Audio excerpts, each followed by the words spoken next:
तो दोस्तों आप सोच रहे होंगे यहां पर ये पीछे क्या बैकग्राउंड लगा हुआ है, सागर भाई ने विंडोज एक्सपी इंस्टॉल कर लिया क्या वापस? नहीं, मुझे याद आ रही थी अपने पुराने कंप्यूटर की, मुझे याद आ रही थी उन जमाने की, उस वक्त की जब मैंने पहली बार कंप्यूटर देखा था। तो आज मैं बात करने वाला हूं उसके बारे में। और यहां पर ये एक ट्रिब्यूट है विंडोज एक्सपी को। आज का मेरा ये बैकग्राउंड इस्तेमाल करने की वजह है विंडोज एक्सपी को एक ट्रिब्यूट, एक श्रद्धांजलि, एक ऐसे ऑपरेटिंग सिस्टम को जिसने इंडिया में कंप्यूटर्स को, पर्सनल कंप्यूटर्स को एकदम बदल कर रख दिया। जी हाँ, विंडोज 98 और वो सारी चीज़ें तो बहुत ग्रेट थी ही, लेकिन विंडोज एक्सपी के आने के बाद जो कंप्यूटर अभी हम अब देख रहे हैं उसका जो शुरुआत जो उस चीज़ की हुई थी वो विंडोज एक्सपी से ही हुई थी। विंडोज एक्सपी अब नहीं है, ओवर हो चुका है। तो पहले कंप्यूटर की बात करते हैं। सबसे पहला कंप्यूटर मेरा जो आया था वो 15,800 कुछ रुपए का आया था। ये एक डुअल कोर कंप्यूटर था इंटेल का, जिसके साथ 2 GB रैम था। उसमें विंडोज एक्सपी सर्विस पैक 2 डला हुआ था। बाद में मैंने सर्विस पैक 3 किया था उसको। और सबसे पहले तो मैं जब आया था तो मुझे ठीक से विंडोज इंस्टॉल करनी भी नहीं आ रही थी, उसमें काफ़ी प्रॉब्लम हो रही थी। मेरे कंप्यूटर में प्रॉब्लम ये आई थी सबसे पहले जब वो आया था, मतलब सबसे पहले खरीदने के उसमें बताता हूँ। मेरे पापा को ना मैंने बहुत ज़्यादा रिक्वेस्ट की थी कि पापा प्लीज़ कंप्यूटर ला दो, इसमें ये भी हो सकता है वो भी हो सकता है, पढ़ाई भी कर सकते हैं, पता है तो कैसे कैसे भी करके कि भाई पढ़ाई में काम आता है। हालांकि उस समय कंप्यूटर खरीदने का मेरा पढ़ाई से कोई लेना देना नहीं था। मैंने सुना था कि उसमें बहुत अच्छे अच्छे गेम्स आ गए हैं आजकल। मैंने GTA का नाम सुना था, जो कि मेरे दोस्त खेला करते थे। मेरे कुछ दोस्तों के पास पहले से कंप्यूटर था, मेरे पास नहीं था। तो मैंने पापा को काफ़ी रिक्वेस्ट किया कि पापा कंप्यूटर ला दो, ऐसे कर दो। तो करीब 9-10 महीने रिक्वेस्ट करने के बाद मेरे पापा एक बार चले गए, चलो ठीक है कंप्यूटर की शॉप पे चलते हैं। ये बात है झारखंड की, बोकारो स्टील सिटी की। तो वहाँ पर मैं गया, सिटी सेंटर मार्केट है वहाँ पर गया, एक कंप्यूटर की शॉप है वहाँ पर मैं गया। तो उन लोगों से पहले हम क्या करते थे, जो कंप्यूटर, आजकल तो यार चीज़ें बहुत बदल गई हैं। बच्चे यूँ ही आते हैं दुकानों में और यूँ ही लैपटॉप खरीद के ले जाते हैं। उनके पेरेंट्स उनको खुद पैसे देते हैं और वो खुद पैसे लेके आते हैं और लेके चले जाते हैं, अपने कार्ड से स्वाइप कर जाते हैं, कंप्यूटर लेके चले जाते हैं। ये ऐसे नहीं होता था। 2008-2009 का जमाना बता रहा हूँ मैं आपको, ज़्यादा पुरानी बात नहीं है, बट ऐसा नहीं होता था पहले। कंप्यूटर्स अभी बहुत जल्दी ही आए हैं, पता है आपको। ये टेक्नोलॉजी कुछ पिछले 10-15 सालों में ही बहुत फास्ट हुई है, उससे पहले इतनी नहीं थी। तो मैं बताता हूँ, मैं अपने पापा के साथ गया था, तो वहाँ पर हमारा 15-16 हज़ार का बजट था मैक्स, इससे ज़्यादा नहीं था, मतलब इससे ज़्यादा पैसे नहीं है। तो ठीक है, तो अब वो पूछ रहा था मुझसे कि कौन सा कंपोनेंट लगाऊं, कौन सा कंपोनेंट लगाऊं, क्या लगाऊं। तो मुझे भी तो कुछ था नहीं पता, मैं कुछ रिसर्च करके नहीं गया था। मुझे बस ये था कि भाई कंप्यूटर आ जाए, बस कुछ आ जाए, बस कुछ भी आ जाए सस्ता सा। तो डुअल कोर को उसने प्रोसेसर लगाया, उसमें 2 GB रैम की एक स्टिक लगाई।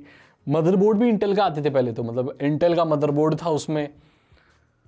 अब बारी आई पेरिफेरल्स की। अब बजट से ऊपर निकल रहे थे वो। उसने मेरे को कीबोर्ड दिखाया 1200-1300 रुपए का। मैंने बोला अरे, तो बोला ये दे दूं कीबोर्ड, कोई दिखाया था बहुत अच्छा सा उसने। मैंने बोला कितने का है? बोला 1200 कुछ रुपये, और इससे आपका बजट ना 18,000 कुछ पहुंचेगा। मैंने बोला अरे भैया ये मत लगा। मैंने बोला इससे थोड़ा सस्ता दिखाओ ना। तो उसने 800 का दिखाया। मैंने बोला इससे कोई सस्ता है क्या? फिर उसने मेरे को 250 रुपये का कीबोर्ड दिखाया, कलर इट करके लिखा था उस पर, लाल कलर का माउस था उसका, काले कलर का कीबोर्ड था। तो वो मैंने लिया था। तो 250 रुपये का कीबोर्ड लिया था मैंने। और सरप्राइजिंगली उसमें मैंने इतना GTA खेला, फिर भी वो 2-3 साल चला। आजकल के कीबोर्ड इतना नहीं चलते, महंगे से महंगे नहीं चलते, और वो सस्ते से सस्ता भी बहुत चल गया। और तुम्हारे में टक टक करके मार मार के GTA खेलता था। चलो कंप्यूटर आ गया, जो भी एसेंशियल सॉफ्टवेयर्स होते हैं, जैसे कि क्या इंस्टॉल होता है, वो कंप्यूटर वाले ने सब इंस्टॉल किया। मतलब उसने असेंबल भी किया और विंडोज भी डाली और सॉफ्टवेयर भी डाल के तैयार कर दिया। ठीक है, सही है। अब मेरे घर में आ गया, अब सारे एसेंशियल सॉफ्टवेयर थे उसमें। सागर भाई तो भाई करामाती आदमी है, एक्सपेरिमेंट तो करेंगे ही। तो मैंने जो ऑफिस था, माइक्रोसॉफ्ट ऑफिस था, वो अनइंस्टॉल कर दिया। इंस्टॉल करने के लिए मेरे पास सेटअप नहीं, उस जमाने में 2G चलता था, इतना इंटरनेट नहीं। तो क्या करें, ऐसे कर करके सॉफ्टवेयर मेरे आधे से ज़्यादा मैंने अनइंस्टॉल कर दिए। अब मेरी विंडोज़ क्या है, वो हो गई करप्ट, क्योंकि मैं कंप्यूटर को ऐसे डायरेक्ट नहीं कर रहा था, ऐसे बंद कर रहा था। या कुछ तो मैंने एक डाला था, बूट वाला कोई आइटम डाला था, पता नहीं क्या डाला था, मुझे खुद याद नहीं। उससे क्या हुआ कि मेरे सारे कंप्यूटर के जो सॉफ्टवेयर है ना, उनकी एक सेकंड एग्जीक्यूटिबल फाइल बन गई, जो watermark.exe करके बन गई। ये पता नहीं कोई वायरस था, ये क्या था। तो मेरे कंप्यूटर में अगर कोई प्रोग्राम 10 GB जगह ले रहा तो वो 20 जगह ले रहा, 20 GB ले रहा था, डबल। मेरा कंप्यूटर हो गया स्लो। अब मेरे कंप्यूटर ने एक दिन जवाब दे दिया, 3-4 दिन बाद ही जवाब दे दिया, और जब वो ऑन हो रहा था तो उसमें कुछ नहीं आ रहा था, बस टिक टिक टिक टिक एक बिंदु जल रही थी। मुझे तो कुछ समझ नहीं आ रहा है क्या हो रहा भाई, क्या हो रहा है ये। तो उसके बाद मैंने अपने छोटे से छकड़े से फोन में रिसर्च की, तो पता चला कि कोई पेन ड्राइव वगैरह लग रही है जिसमें कोई बूट वाला कोई फाइल डली हुई है। तो मैंने वो पेन ड्राइव निकाली तो ऑन हो गया। थोड़े दिन चलाया, उसके बाद मेरी पूरी विंडोज, देखो विंडोज एक्सपी की एक खराब बात ये थी कि भाई इसमें वायरस बहुत जल्दी आते थे, ये करप्ट बहुत जल्दी होती थी और काफी हद तक ये अनस्टेबल थी। Feature wise it was very good, but इसमें थोड़ा अनस्टेबल थी क्योंकि इसको इस्तेमाल करना और सही कंडीशन में रखना एक बहुत चैलेंजिंग टास्क था। पहले था क्योंकि एंटीवायरस चाहिए होता था, और उस जमाने में तो बहुत तरह के अलग अलग सॉफ्टवेयर भी आते थे। टेरा कॉपी आता था क्योंकि विंडोज़ की बाय डिफ़ॉल्ट जो कॉपीइंग स्पीड है इतनी ज़्यादा नहीं थी, तो टेरा कॉपी से करते थे। और डीवीडी को बर्न करने के लिए नीरो आता था। उसके बाद फ़ोटो एडिट करने के लिए फ़ोटोस्केप आता था, पर मैं फ़ोटोस्केप इस्तेमाल नहीं करता था। फोटोफनिया नाम की एक वेबसाइट थी, वहाँ पर जगह जगह पे फ़ोटो लगा सकते थे, उससे मैं करता था जो भी फालतू की एडिटिंग थी। तो ये मेरा 32 बिट कंप्यूटर था। सोचो 32 बिट कंप्यूटर 2 GB रैम के साथ, उससे क्या किया जा सकता है। लेकिन उससे भी जुगाड़ लगा के मैंने सोनी वेगस प्रो चलाया था, 32 बिट वाला वर्जन, बहुत पुराना, पता नहीं कौन सा सोनी वेगस था वो। मैंने अपने यूट्यूब की शुरुआत उसी कंप्यूटर से की थी, और एडिट करने में एक वीडियो को रेंडर होने में 1080p के मेरे ख्याल से 45 मिनट्स लगते थे। एक वीडियो को रेंडर होने 45 मिनट लगते थे मेरे को, मैं सो जाता था जाके। तो ये हालत थी भाई। अब मेरी विंडोज़ हो गई पूरी करप्ट। अब सागर भाई के पास ना विंडोज़ का सेटअप, ना भाई कोई सॉफ्टवेयर, ना कुछ। कॉल करनी पड़ी कंप्यूटर वाले को, और भैया का मैं 3 दिन इंतजार किया था मैंने, क्योंकि मैं कुछ डाउनलोड भी नहीं कर सकता था ना, इंटरनेट नहीं था मेरे पास। था तो मेरे 2G इंटरनेट था, और मेरे को महीने के 2 GB मिलते थे। महीने के 2 GB, महीने के 2 GB, 2G क्या डाउनलोड करोगे उसमें तुम? कुछ नहीं, ठुल्लू। एक पेज खुल जाए और उस पेज में सारी इमेजेस अगर सही से लोड हो जाए, भगवान में 2 बार हाथ जोड़ता था मैं। इमेज तक लोड नहीं होती थी बे। इंटरनेट तो नाम का ही था उस वक्त। फिर 3G वगैरह यार थोड़ी चीज ठीक हुई, लेकिन फिर भी बहुत एक्सपेंसिव था। अब भैया को कॉल की, कंप्यूटर वाले भैया 3 दिन बाद आए, और भाई वो इतना बड़ा सा एक लिफाफा लेके आए, उस मतलब पाउच, उसमें तरह तरह की सीढ़ियां लग रही थी। मैं वो देख रहा था, मैंने अरे बेटे चुरा लूं क्या? पर अच्छी बात नहीं है, तो मैंने सोचा ये इतने सारे सॉफ्टवेयर, बोला हमारा तो रोज का काम है। और उसने फटफट करके विंडोज डाली, फटफट करके उसने पूरा सब कुछ कर दिया। और विंडोज डालने के लिए मैंने ध्यान में दिया, उसने विंडोज की सीडी इस्तेमाल नहीं की। दरअसल उसने मेरे कंप्यूटर का बैकअप एक्रोनिस से मेरे सी ड्राइव में डाल दिया था। तुरंत उसने रिकवर कर दिया, सारे सॉफ्टवेयर वापिस आ गए। मैं बोलता हूँ ये बढ़िया आदमी है भाई। फिर मैंने अपने दोस्त से बोला, अभी ऐसा कोई सॉफ्टवेयर आता है क्या? बोला हाँ यार, एक्रोनिस आता है, उससे आप पूरा बैकअप ले सकते हो अपने सी ड्राइव का, और कुछ गलत हो जाए तो वापस वैसा ही फिर रिस्टोर कर सकते हो। मैंने बोला भाई ये बहुत बढ़िया चीज़ है। फिर मैं गया, 15 रुपए की CD DVD मैं सोनू भैया से खरीद के लाया था, और उसे पन्नी भी नहीं दी थी उसके साथ, ऐसी CD कागज में लपेट के दे दी, बोल ले जा। तो मैं लाया सोनू भैया से, तो मैंने उसमें राइट किया, फिर एक्रोनिस मैंने रखा।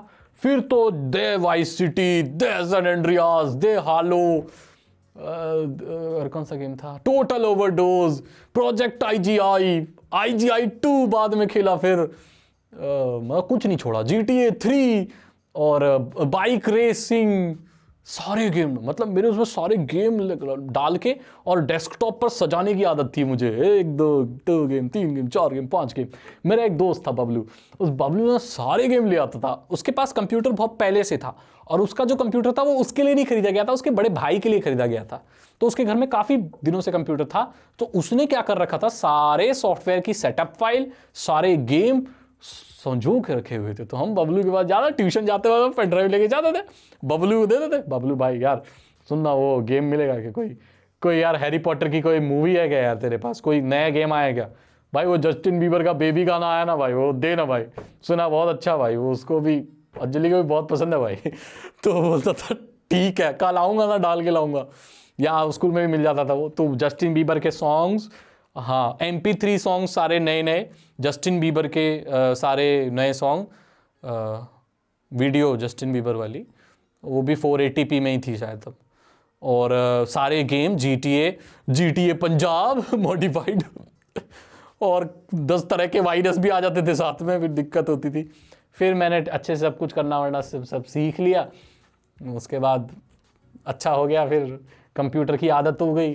फिर जाते थे स्कूल जाता था, स्कूल से आने के बाद मुझे याद है 10th में मैं बहुत कम स्कूल जाता था 10th में, इसीलिए क्योंकि मेरे घर में कंप्यूटर आ गया था इसलिए मैं कम जाता था कंप्यूटर में। फिर मेरे जब विंडोज़ डालनी आई ना तो मेरी तो लत लग गई, मतलब मैं हर तीसरे दिन नई विंडोज़ डाल रहा हूँ। मैं इतना अनस्टेबल कर देता था उस विंडोज़ को कि 3 दिन से ज़्यादा मेरी विंडोज़ नहीं चलती थी। क्या क्या करता था मैं उसमें यार, क्या क्या।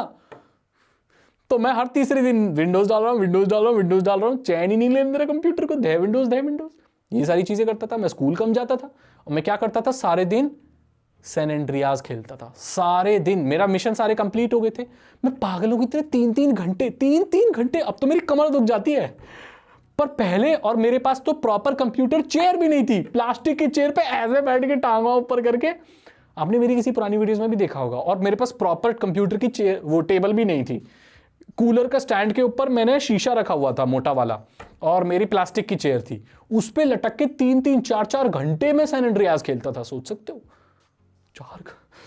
मतलब ऐसा कोई कोना नहीं छोड़ा सैन एंड्रियास में जो मैंने वो ना दौड़ाया हो कार्ल जॉनसन को। बहुत खेला है यार। फिर वाइस सिटी भी बहुत खेला है। फिर यूट्यूब शुरू कर लिया और फिर धीरे धीरे चीज़ें अच्छी हो गई। तो ये था भाई मेरी कहानी थी कि जब पहली बार कंप्यूटर आया तो क्या क्या परेशानी आई थी, क्या क्या नहीं आई थी। कंप्यूटर पे इंटरनेट इस्तेमाल करना बहुत मुश्किल था और बहुत स्पीड कम आती थी, पेज भी ठीक से लोड नहीं होते। और नोकिया पीसी सूट नाम का एक सॉफ्टवेयर था जिसका इस्तेमाल करके हम अपने फोन से इंटरनेट शेयर करते थे। मतलब ऐसा नहीं होता था कि फोन में लगाया, यूएसबी टेथरिंग ऑन की और वाईफाई से किया। Wifi, what is wifi? Wifi ओए मजाक हो रही है वाईफाई क्या होता है? वो नहीं होता वाईफाई, कुछ नहीं था उस वक्त 2008 में 2009 में कोई वाईफाई नहीं, कुछ नहीं, केबल से चलाओ सीधा। और वो भी फोन भी है तो उसमें कोई टेथरिंग की सर्विस नहीं है और उसके लिए भी सॉफ्टवेयर डालना है। नोकिया पीसी सूट डालो ना, ठीक है, नोकिया पीसी सूट डाल लिया, उसके बाद अपने फोन को नोकिया पीसी सूट से कनेक्ट करो, फिर इंटरनेट शेयर करो, फिर 2-3 मिनट बाद वो इंटरनेट आएगा, फिर रिलोड करो, फिर आपका जो पेज है, एक पेज 2-3 मिनट में खुलेगा। चीज़ें बहुत अलग थी, लेकिन मज़ा भी बहुत आता था। वो स्कूल से वापस आना, अपने कपड़े उतार के ऐसे फेंक देना, फिर दाल चावल खाना और फिर बेटे शाम तक, रात तक बेटा GTA खेलना। बहुत अच्छे दिन थे। तो मैंने आपको बता दी कुछ यादें अपनी, शायद इनमें से आप कुछ में रिलेट कर पाओ। अब तो चीज़ें बदल चुकी हैं, शायद अब भी किसी बैठे बच्चे के लिए यही हों चीज़ें, अभी हो सकता है वो भी आगे चल के ऐसे बोले। अभी भी होता होगा बच्चे खेलते हुए GTA अभी भी। तो अगर आपको ये वीडियो अच्छी लगी तो इसे लाइक करें, अपने दोस्तों के साथ शेयर करें। साइबर सिक्योरिटी और इथिकल हैकिंग में इंटरेस्ट है तो डिस्क्रिप्शन चेक करें, 299 रुपीज़ के 3 इथिकल हैकिंग कोर्सेज हैं जो आसान भाषा में आपको इथिकल हैकिंग सिखा देंगे।